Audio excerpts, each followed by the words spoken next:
You think you know your child. You think you know his voice, not just how it sounds, but what it means when he says, "I'm fine," or "later," or "I'll be home by 10. You think you know his laugh, the way he eats his cereal, how he shrugs when he doesn't want to answer something, and the exact look he gives you when he's lying. You build your life around those pieces. You trust them like a language only the two of you speak, until one day, you overhear him speaking in another one, and it hits you. You don't know as much as you thought. It was a Wednesday afternoon, which feels right somehow. The middle of everything, ordinary enough to catch you off guard. I'd just gotten home early from work. The house was quiet, too quiet for a home with a 16-year-old in it, but I assumed Lucas was still at school or with a friend. I was carrying groceries, struggling with the door, keys between my teeth, when I heard it. Laughter. His laughter. I paused in the hallway. His door was cracked open just enough. I could hear his voice clearly. He was on a video call. I realized. I should have moved on. I should have respected his space. But then I heard my name, and I froze. "Yeah, she's always like, let's talk about feelings," Lucas was saying, his voice mimicking mine in that teenage mock tone, the one that slices right through you. Like, "Dude, I don't want to have a TED talk every time I come downstairs." The others laughed. One of them snorted. I just nod and say, "Okay, Mom," so she stops. She thinks I'm opening up. Nah, I'm just playing the game. I felt something shift in my chest, something tight and cold and sharp. Another voice chimed in. "Dude, same. Parents don't get it. Like, chill. We're not gonna die just because we're quiet." Lucas laughed again, his real laugh this time. And then he said it. "She's so emotional all the time. Always worried about something. If I told her half the stuff I actually feel, she'd probably cry or freak out. I'd rather just keep it to myself." I stood there for a moment too long, holding a bag of frozen peas against my hip, heartbeat roaring in my ears. I wasn't supposed to hear it. I knew that, but I did, and I couldn't unhear it. That night, I sat on the edge of my bed, staring at nothing. My husband, Ethan, was out of town for work, again, and I felt the full weight of the silence wrap around me. Lucas came downstairs for dinner like nothing happened. He asked what was for dinner, complimented the mashed potatoes, and laughed at something on his phone while eating. And I smiled. I smiled through all of it, but something in me had cracked open, because what he'd said wasn't just about me being annoying or emotional. It was about distance, a growing gap I hadn't realized was there. And what terrified me most was that he wasn't angry with me. He wasn't rebelling. He wasn't shutting down in some dramatic, slamming doors way. He was fading, bit by bit, emotion by emotion. And I didn't see it until I heard it from the other side of the wall. That night, I opened a blank note on my phone and wrote, "Today, I heard my son say he can't be honest with me. Not because he doesn't love me, but because he thinks I can't handle the truth." I closed it without saving. I didn't sleep. Every time I closed my eyes, I saw him at 5 years old, gripping my hand in the parking lot, asking if dinosaurs could come back. At 10, when he sobbed because his best friend moved away. At 12, when he held back tears after his first heartbreak and finally let one fall into my shoulder. Where had that boy gone? And who was this young man who smiled at me while hiding so much? The next morning, he came down the stairs in his usual rush. Hoodie, headphones, cereal bar in one hand, phone in the other. "Bye, Mom," he called out as he passed the kitchen. "Lucas," I said, keeping my voice steady. "Can I ask you something?" He turned, halfway out the door. "Yeah, if you were going through something hard, would you tell me?" He blinked, caught off guard. I guess. Yeah. Why?" I smiled, just wondering. "Okay," he said slowly, then added with a grin, "You good, Mom? You're doing that overthinking face." I laughed softly. "Yeah, I'm good." He left, and the door closed behind him. And I stood in the kitchen with a half-drunk cup of coffee and the kind of ache that settles into your bones when you realize you've been showing up for someone who doesn't feel safe showing up to you. And I didn't know how to fix it. But I knew this much. I couldn't go back to pretending I hadn't heard what I heard. But before we dive into this thrilling story, don't forget to subscribe to the channel and hit like so that YouTube can show you more content like this. There's a kind of grief no one prepares you for. The grief of realizing your child has another version of you in their mind. One you don't know. One you wouldn't recognize if you met her. And once you've heard that version, you can't unhear it. You walk through your own house wondering where that version lives. In which moments did she appear? In which sentences? Which sighs? Which overreactions? I was standing at the stove stirring pasta when it hit me. I hadn't really looked Lucas in the eye all day, not because I was avoiding him, but because something had shifted. I had become cautious, tentative in a way I hadn't been before, like I was afraid of seeing something there that confirmed my worst fear, that I no longer knew how to be his safe place.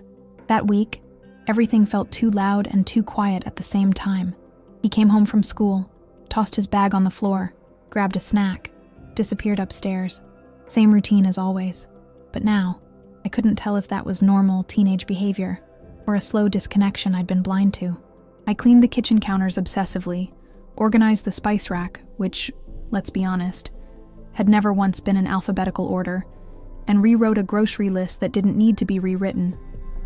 When Ethan called from the hotel, I considered telling him, but I didn't. He's a good dad, a good man. But when it comes to emotions, especially the quiet, nuanced kind, he's not the guy who lives in that space. He would have said, "He's a teenager, Anna." He didn't mean it. Maybe that's true, but I needed more than that. I needed someone to sit in the discomfort with me, not sweep it into a drawer labeled typical teenage stuff. The hardest part wasn't what Lucas said. It was what it implied, that I was the reason he stayed quiet, that he didn't trust me not because of what I'd done, but because of what I might do, how I might feel. And that's when it hit me. He didn't think I was strong enough to hear his truth. That broke me more than any insult ever could. A few nights later, I was folding laundry on the couch when Lucas walked in. He stood in the kitchen, eating cereal at 9:40 p.m., straight from the bowl, like he always did. "Is there a test tomorrow?" I asked casually. "Just a quiz. History. I'm good." Pause. "Want me to quiz you?" He gave a small smile. "You'd probably enjoy that. You say that like it's a bad thing." He shrugged. "I mean, you do love a moment of control." There it was, said with a grin, but it landed like a weight. He didn't mean it as an attack, but it told me more than he knew, and I couldn't pretend not to hear the echo of what I'd overheard on the call. She just wants to talk about feelings all the time. She's always worried. I'd rather keep it to myself. I nodded slowly. "Yeah, maybe I do." He looked up, surprised by the honesty. I took a breath. "You know, when you were little, you'd tell me everything, even stuff I didn't ask to know." He laughed. "Like when I told you I cheated on that coloring sheet in first grade." "Exactly. You made me apologize to the teacher. You colored outside the lines and lied about it. I had to take a stand." He chuckled, but then the air got quiet again. "I liked that version of us," I said softly. "When you told me things." He didn't speak right away, just stood there, cereal bowl in hand, eyes flickering between me and the floor. "I still can," he said finally. "But do you want to?" I asked. He looked up, met my eyes, and then, no shrug, no sarcasm, he said, "I'm not sure." It was the most honest thing he'd said to me in weeks, and it broke my heart, but it also gave me something new, a place to begin. That night, I sat in bed with the lamp still on, rereading old text messages he'd sent me. Ones where he asked me to bring extra pencils to school. Ones where he said, "Can we talk?" Or, "I had a weird day." Somewhere along the way, the messages changed. Shorter, drier, fewer emojis, no question marks, and I realized I had changed too. I had become the version of myself who responds with, "We'll talk when I get home," or "Let's not do this right now," or worse, no reply at all because I was too busy, too tired, or too caught up in being the responsible one.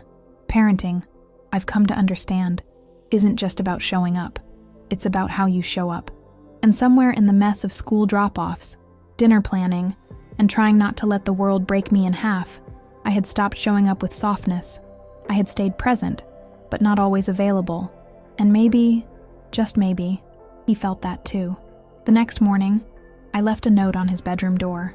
Not a dramatic one, not a lecture, just, "You don't have to tell me everything, but I'll always be here when you do.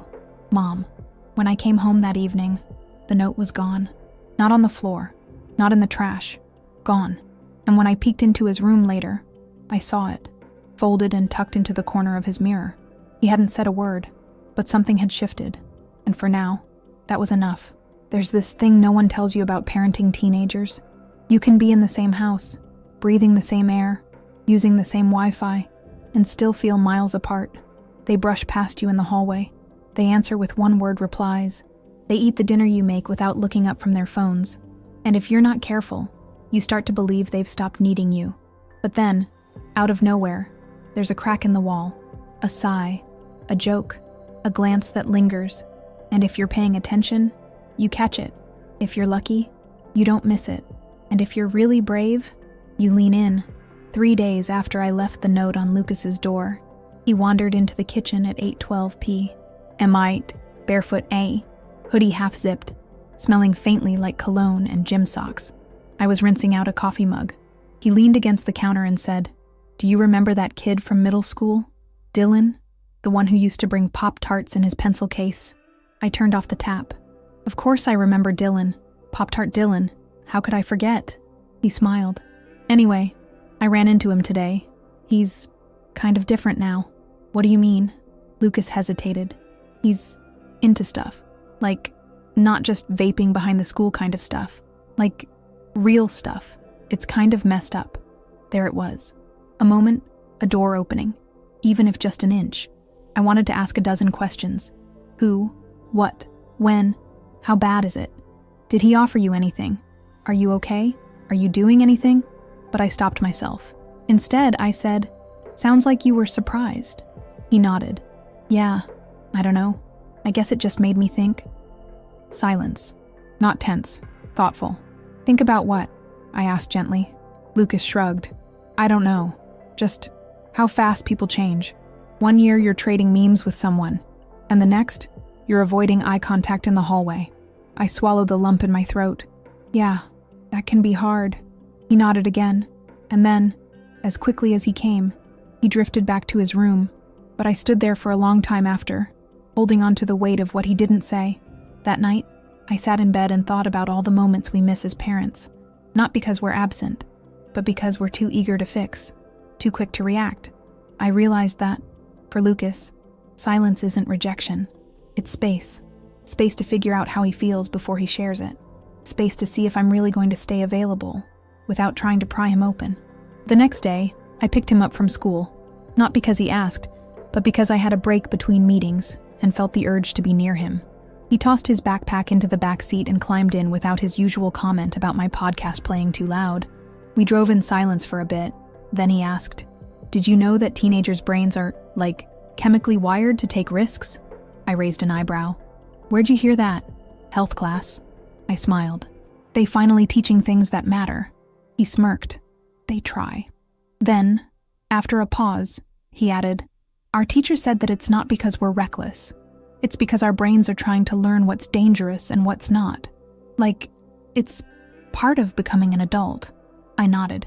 "That actually makes a lot of sense." Another pause. "It's weird, though," he said, "because sometimes I want to do something, and I know it's a bad idea, but part of me still wants to try it anyway." I glanced at him. His face was turned toward the window, but I could see it, the vulnerability in his profile, the quiet ask for understanding. "Yeah," I said. "That doesn't go away with age, by the way. Adults feel that too. We just have more consequences." He laughed once. "Fair." I parked in the driveway. Neither of us moved to get out. Then I said, "It's okay to want things and still say no to them. That doesn't make you weak. It makes you strong." He didn't answer right away. Then, very quietly, "I didn't try anything. With Dylan, I just thought about it." I turned to him, met his eyes. "Lucas, thank you for telling me that." He looked away quickly, embarrassed. "I wasn't going to. I almost didn't. I thought I don't know. You thought I'd cry or freak out," I said, finishing the sentence. He gave me a sheepish smile. "Yeah, something like that." I reached across the console and squeezed his hand, just for a second. "I'm working on not doing that," I said. "It's a team effort." He laughed softly. "Good, because I'm working on not hiding things." That night, after dinner, he joined me on the couch. No phone, no headphones, just him. We watched a stupid reality show about baking disasters, and at one point, he leaned over and said, "This show is trash." I nodded. "Absolutely, but it's good trash," he added. And that was our conversation. No deep talks, no emotional breakthroughs, but he stayed, next to me, laughing at frosting fails and pastry explosions. And I thought, this is how we rebuild, not with one big fix, but with presence, with patience, with small, ordinary moments that say, I'm still here. There's this unspoken pressure in parenthood, especially motherhood, to perform well in public, to smile politely at school events, to nod understandingly during parent meetings, to act like you're handling the teenage years with grace, balance, and organic meal prep. But what no one talks about is the quiet competition between parents, the ones who say things like, "Oh, my daughter actually tells me everything," or, "Oh, Jake doesn't even like social media," as if their child's emotional availability is a parenting trophy on display. And on Thursday night, at Lucas's school, I found myself drowning in that sea of comparison. It was the annual parent night, the one where you sit on two small chairs, awkwardly wave at your teenager from across the gym, and pretend you're not judging other people's parenting based on how their kid responds to them in public. Lucas didn't wave. He nodded, from across the room, with a look that said, "You're here, I see you. Please don't do anything embarrassing." And honestly, that was enough. I sat in the back row and watched him talk to a few classmates, subtly checking over his shoulder to make sure I wasn't hovering. He was composed, quiet, a little stiff in a way that made me think he was uncomfortable, but still managing. That's when Melissa Chang sat next to me. Melissa was one of those always composed moms. Perfect blowout, statement earrings, a calm tone that made you feel like you were shouting even when you were whispering. She was the kind of woman who called group chats threads and brought color-coded folders to volunteer meetings. "Anna," she said, placing a manicured hand on my arm, "how's Lucas doing these days? Still writing those short stories? My Noah said they used to share notes."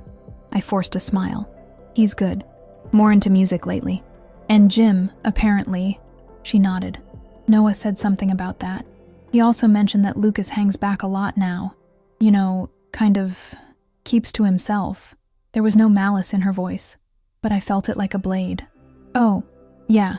He's just focused, I think," I replied, trying to sound casual. She smiled kindly, like she was offering a soft place to land. "It's a tough age, but I've always believed that the key is communication, right? Noah and I have this thing. Every Friday we do a check-in dinner. Phones away. Full honesty. It's been a game changer." I nodded like that didn't sound like an absolute emotional minefield in my house. "That's great," I said. What I wanted to say was, that sounds amazing, and also completely impossible in my world right now. Because here's the truth I didn't say out loud. We don't have check-in dinners. We have tension at the kitchen table. We have moments of silence where I don't know if I should break it or let it be. We have realness and mess, and a son who just recently admitted he's trying not to hide things, and I'm proud of that. But it's not shiny. It's not brochure-worthy. It's real. Later, at home, I stood in the kitchen pretending to clean the counters while Lucas reheated leftovers. He sat on the stool by the island, scrolling on his phone, when he suddenly asked, "Did you talk to Melissa Chang tonight?" I looked up, surprised. "I did, actually. Why?" He didn't answer at first. Then he said, "Her kid's kind of intense. Like, he always talks like he's presenting to a panel of judges." I laughed. "I can see that. I used to think he had it all figured out, but now I think he's just really good at sounding sure of himself." That hit me. Lucas glanced at me. "What did she say about me?" I paused. "She asked if you still write, and she said she noticed you seem a little quieter lately." He didn't flinch. "I guess I am. Is that a choice? Or are you just going through something?" He shrugged. "Both. I think I'm just tired of pretending to be on all the time. Like, everyone at school's trying to be something. The funny one, the smart one, the chill one. I just want to not perform." I nodded, understanding it more than I expected. "That's exhausting," I said. He looked up. "Yeah, and sometimes I feel like I have to perform at home too." My heart sank. "Lucas, I know you care. I know you want to be there.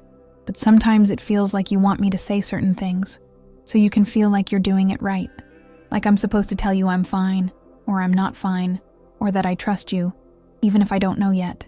I sat down across from him, the room suddenly too quiet. "Thank you for saying that," I said, my voice steady but thick. "I know that wasn't easy." He shrugged. "It's easier than lying, and I'm tired of lying."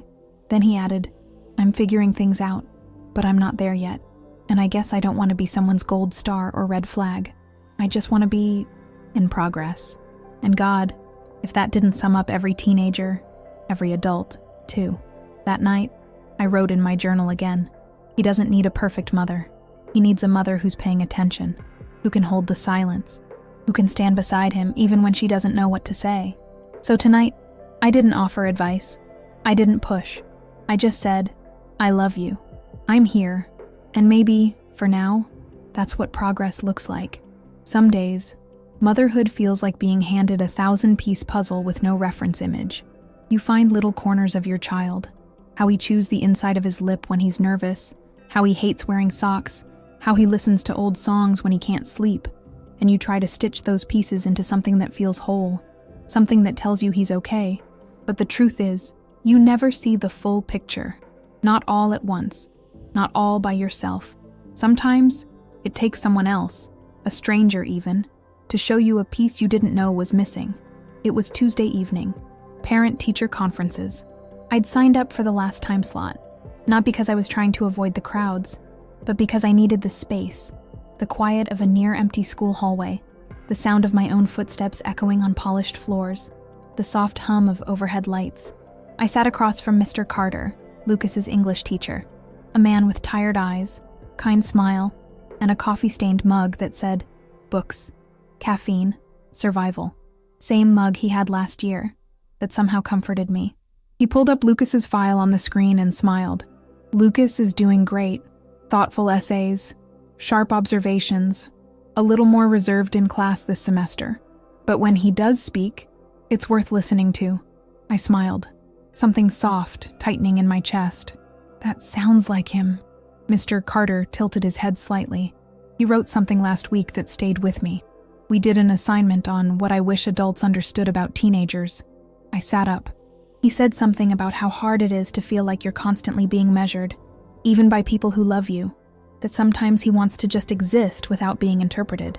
I swallowed, blinking too quickly. That sounds... I tried to find a word that didn't sound like an admission of guilt. "Honest," Mr. Carter said gently. "It sounds honest." He paused.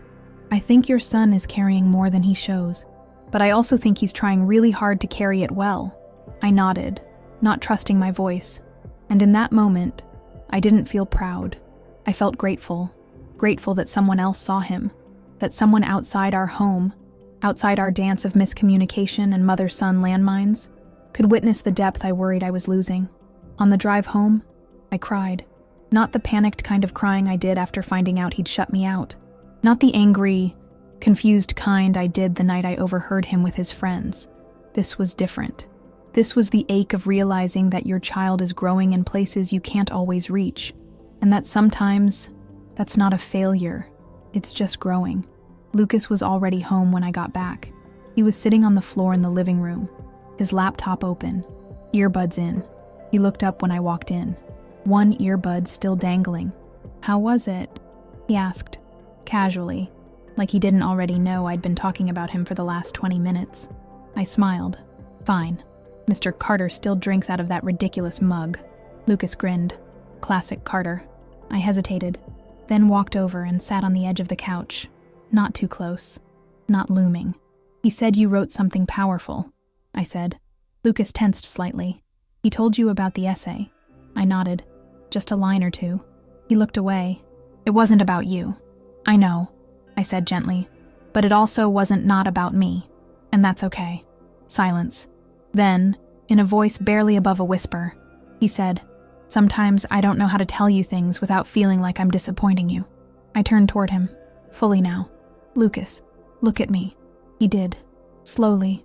"You are allowed to be complicated, confused, tired, even selfish sometimes. You don't have to curate your emotions for me." He gave a soft laugh. "Curate? What are we?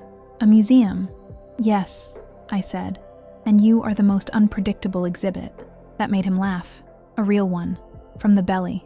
And for a second, it was like breathing after holding your breath for too long. Later that night, I stood at the kitchen sink watching him from across the room. He was on a video call again, earbuds in, speaking too quietly for me to hear. But I didn't try to listen this time. I didn't hover. I didn't analyze every word. I didn't wait for another punch to the gut, because I had learned something. Even if I don't get every piece of him, I can still love him completely. Even if he hides parts of himself, even if he doesn't always trust me first, even if he's still figuring out how to be seen, he's trying. And so am I. Before I went to bed, I passed by his room. The door was open a crack. "Hey," he called out. I paused. "Thanks for not making the Carter thing weird." I leaned against the doorframe. "Anytime." He hesitated. "Want to read the essay?" I blinked. "Only if you want me to."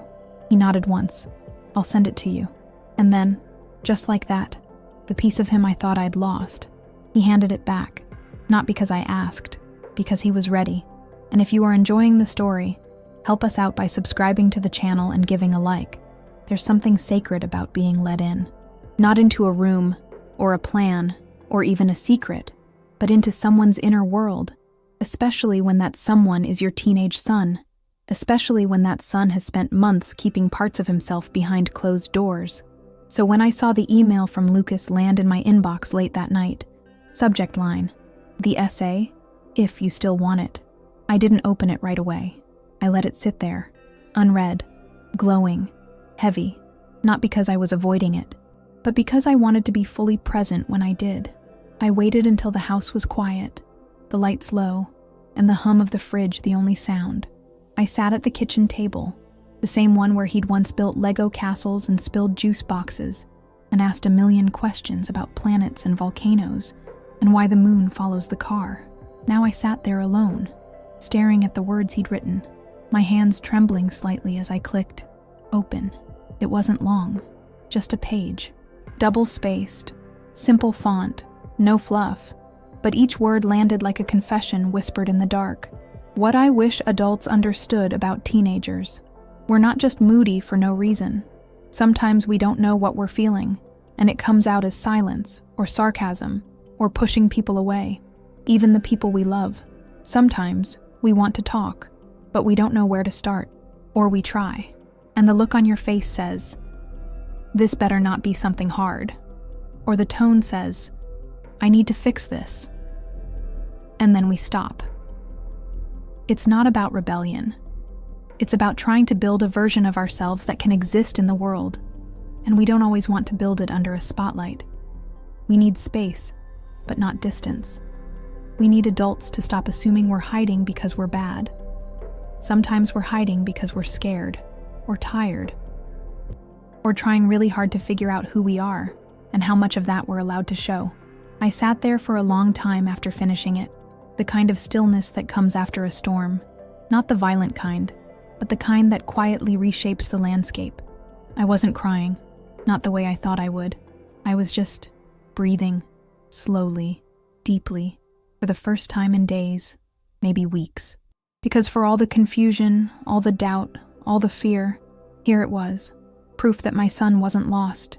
He was becoming, and he was telling me, in his own way, on his own terms. And I finally heard him. The next morning, I made pancakes. Not because it was his birthday, not because I was trying to make a statement, just because pancakes are warm and grounding. He was always here. He has ordered if you can't saw your cake. My skin and we kiss. So we have a Saturday now. He is said they spotted so at the about it.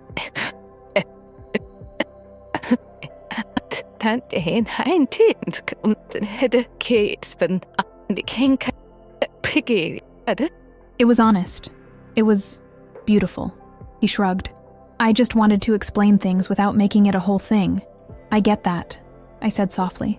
And I want you to know something. He looked up then, met my eyes. You don't owe me perfect answers, or constant access to what you're feeling, but I'll always be here when you want to share. No judgment. No fixing. Just listening. He blinked. And for a split second, I saw it. The boy who used to crawl into my bed after a nightmare, who once asked me if trees could be sad when they lost their leaves. Now he was 16, with more questions, fewer cuddles, and a heart still tender, still learning. I appreciate that, he said. And then he added, quietly, I want you to know I never meant to make you feel like I didn't care. I was just overwhelmed. I didn't know how to talk about stuff without feeling like I'd disappoint you. I swallowed. Lucas, the only thing that disappoints me is when you think you have to hide. He nodded. I'm working on it. And we didn't say much else. We didn't have to. Because some breakfasts aren't about food. They're about presence. That night, I walked past his room and saw something I hadn't seen in months. His door, wide open, music playing quietly, a candle lit, and him, sitting at his desk, writing something in a notebook. He didn't notice me, and for once, I didn't walk away. I just stood there for a moment, watching him in his quiet, unfiltered space, and I thought, he's letting me in again. Not all at once, not completely, but enough to start again, enough to believe that love, real love, doesn't demand performance. It waits patiently in the doorway. It listens. It stays. You never expect it to be the photo. Not the big milestones. Not the birthdays or graduation speeches or driving lessons. But a photo. Random. Unremarkable. In this case, it was stuffed at the bottom of a junk drawer, inside an old planner I'd meant to toss months ago. Lucas, 5 years old, wearing a dinosaur costume in the middle of July, chocolate ice cream on his cheek, and one sock pulled halfway down. He was looking up at the camera with the kind of joy that only exists in people who haven't learned yet, that joy can be temporary, and something in me broke open. I sat on the floor, the photo in one hand, the other pressed over my mouth like that would stop the ache from spilling out. Because that version of him, the one who needed me for everything, who asked if bees had best friends, who cried when he dropped his toast jelly side down, he's gone. And no one tells you how to say goodbye to someone who still lives in your house but isn't that small anymore. That evening, Lucas came home late. Soccer practice. Or maybe just hanging out in the parking lot after with friends. The line's been blurry lately. He walked in with a tired smile and dropped his backpack with the usual thud that made the dog bark. Hey, he said. Hey. He went to the fridge, pulled out a bottle of water, then paused. You okay? I must have looked like I'd been crying, though I thought I'd cleaned it up. I'm fine, I lied. Too fast. He nodded slowly, like he didn't believe me but knew better than to push. He started to walk off, then stopped. You ever miss when I was little? He asked. I blinked. All the time. He turned. Even when I used to line up my action figures and make you do voices for them. I laughed. Especially then. My voice for the Red Ninja was elite. He smiled, then his face softened. I kinda miss it too. Not being a little kid. Just, I don't know. When everything felt smaller, safer. I swallowed hard. Things still can be safe, Lucas. He nodded, looking at the floor. I know. It's just harder to find that feeling now. Later that night, I couldn't sleep. Not from worry this time, but from mourning. Not because something was wrong, because something was changing. Lucas was growing into someone wonderful, reflective, strong, more emotionally fluent than most adults I know. But I realized I had been grieving in silence for months, maybe years, grieving the end of the little boy chapter. And no one tells you how much motherhood is just that, a series of silent goodbyes, to baby hands, to high-pitched voices, to the way they used to run into the room just to tell you a weird dream they had. And in between those goodbyes, you're expected to keep showing up, keep adjusting, keep loving, not just who they were, but who they're becoming. The next morning, Lucas and I sat at the kitchen table in that awkward rush of time between cereal and school. He was scrolling on his phone, the glow of it reflecting off his face. I think I want to write more, he said suddenly. I looked up. Write what? Stuff like the essay. Maybe not for school, just for me. I smiled. That's amazing. He nodded, then hesitated. Would it be weird if I let you read some of it? Not all of it, just the ones that feel not stupid. My eyes stung instantly, but I blinked fast. It wouldn't be weird at all. I'd love that. He went back to scrolling, like it was no big deal. But it was, because every time a teenager shares a piece of their inner world, it's an act of courage. a quiet bridge being rebuilt. Not because they owe you their thoughts, but because they trust you enough to offer them freely. That weekend, we went for a drive. Nothing planned, just music, windows halfway down, the sun starting to fall into that perfect golden hour. He sat beside me, legs too long for the passenger seat now, hoodie sleeves pulled down over his hands like he used to do when he was nervous. After a while, he said, "I know I pulled away for a while." I didn't interrupt, just let him speak. I didn't know I was doing it at first. I just felt like I was changing, and I didn't want anyone watching it happen. I think I was scared that if I let you see it, you'd try to stop it, or fix it, or worse, tell me who I should be. I looked over at him. The way his profile had changed. Sharper jawline, broader shoulders, the faint trace of stubble that used to be chocolate milk. "I don't want to fix you," I said. "I just want to know you, even as you change, especially as you change." He nodded. "I believe you now." And there it was. Not a full circle moment, but a full heart one. That night, I passed by his room again. The door was open. He was sitting on his bed, typing.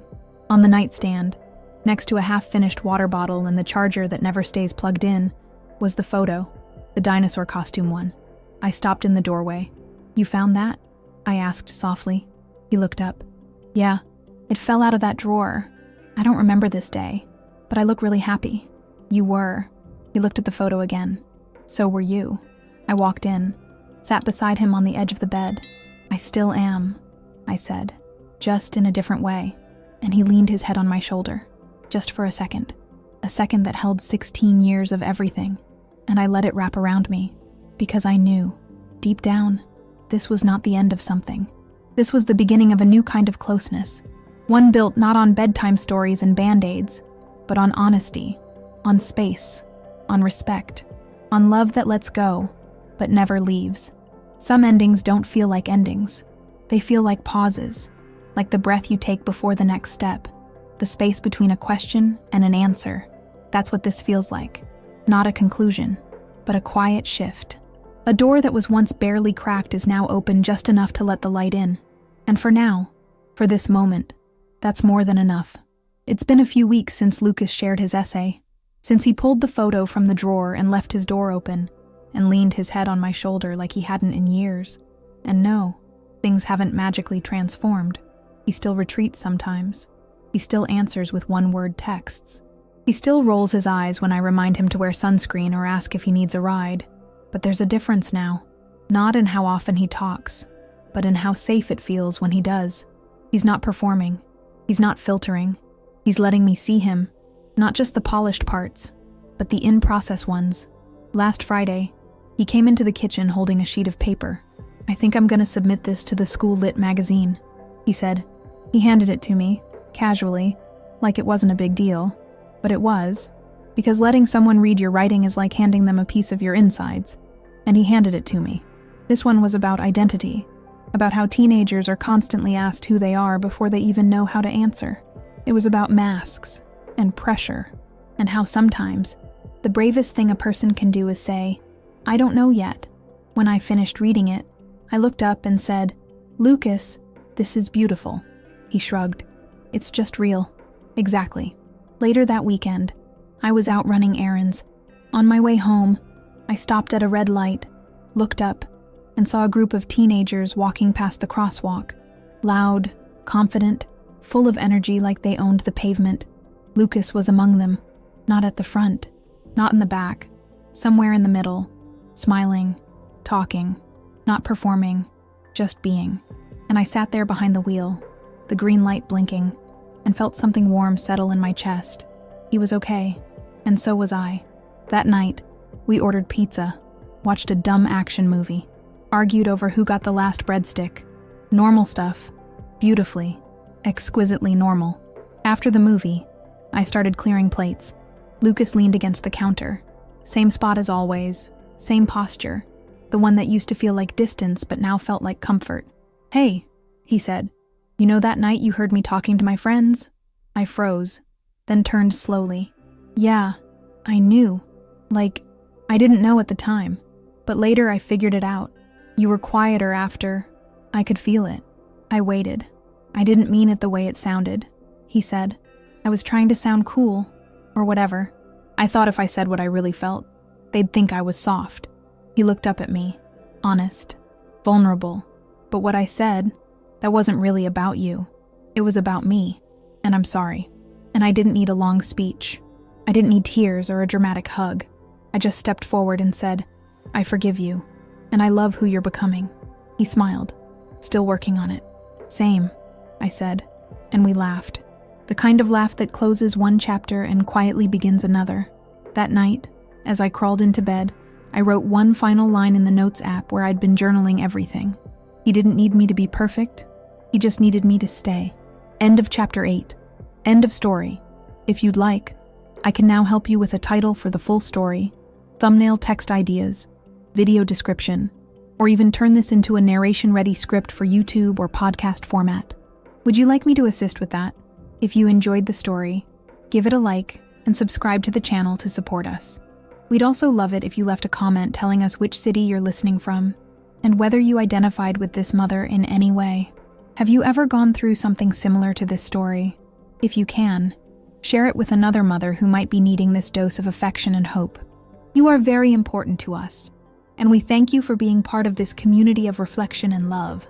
Thank you so much, and see you next time.